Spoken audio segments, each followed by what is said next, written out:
بسم اللہ الرحمن الرحیم۔ السلام علیکم ناظرین، امید کرتا ہوں آپ سب خیریت سے ہوں گے۔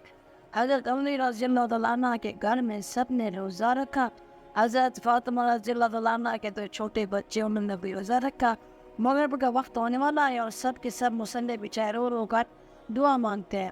حضرت فاطمہ رضی اللہ تعالیٰ عنہ دعا ختم کر کے گھر میں گئی اور 4 روٹی بنائی، اس سے زیادہ اناج گھر میں نہیں ہے۔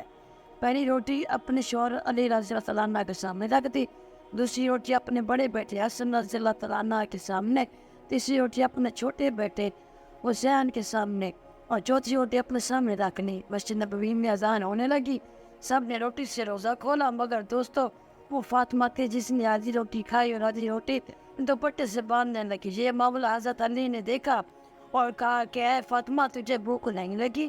ایک ہی تو روٹی ہے، اس میں سے آدھی روٹی تو بٹے میں باندھ رہی ہو۔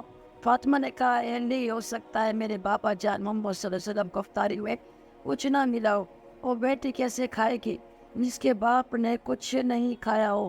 فاطمہ دوپٹے میں روٹی باندھ کر چل پڑی۔ ادھر ہمارے نبی صلی اللہ علیہ وسلم مغرب کی نماز پڑھ کر آ رہے تھے۔ حضرت فاطمہ کو دروازے پر کھڑا دیکھ کر حضور کہتے ہیں اے فاطمہ، تم دروازے پر کیسے؟ فاطمہ نے کہا اے اللہ کے رسول، مجھے اندر تو لے چلے۔ حضرت فاطمہ کی آنکھوں میں آنسو تھے۔ کہا جب افطاری کی روٹی کھائی تو آپ صلی اللہ علیہ وسلم کی یاد آ گئی کہ شاید آپ نے کھایا نہ ہو، اس لیے آپ صلی اللہ علیہ وسلم کے لیے آدھی روٹی دوپٹے سے باندھ کر لے آئی۔ روٹی دیکھ کر ہمارے نبی کریم صلی اللہ علیہ وسلم آنکھوں میں آنسو آ گئے اور کہا ہے کہ فاطمہ اگر اچھا کیا جو روٹی لے آئی، ورنہ چوتھی رات بھی تیرے باپ کی صحنت میں نکل جاتی۔ تو انہوں ایک دوسرے کو دیکھ کر رونے لگتے ہیں۔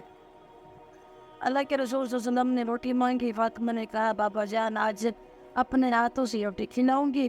پھر اپنے ہاتھ سے کھلانے لگی، روٹی ختم ہوئی اور حضرت فاطمہ رضی اللہ تعالیٰ عنہ رونے لگتے ہیں۔ حضرت صلی اللہ علیہ وسلم نے دیکھا اور کہا کہ فاطمہ آپ کیوں روتی ہو؟ کہا ابا جان کہ کل کیا ہوگا، کل کون کھلانے آئے گا، کل کیا میرے گھر میں چولہا جلے گا، کل کیا آپ کے گھر میں چولہا جلے گا؟ نبی صلی اللہ علیہ وسلم نے اپنا پیارا ہاتھ فاطمہ رضی اللہ تعالیٰ عنہ کے سر پہ رکھا اور کہا کہ اے فاطمہ تو بھی صبر کر لے اور میں بھی صبر کرتا ہوں، ہمارے صبر سے اللہ گناہگاروں کا گناہ معاف کرے گا۔ اللہ اکبر، یہ ہوتی ہے محبت جو نبی سے تھی، امت سے تھی۔